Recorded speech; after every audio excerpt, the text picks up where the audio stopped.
Pachora police अधिकारी action मोडवर, अवैधरित्या वाळूची वाहतूक करणाऱ्या वाहनांवर धडक कारवाई।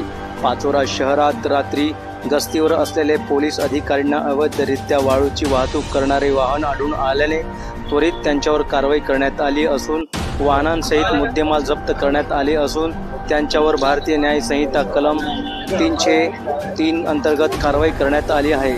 या प्रकारचे 4 गुन्हे दाखल झाले असून 4 आरोपींबरोबर 3 ट्रॅक्टर, 1 डंपर असून वाळू सहित जप्त केली आहे।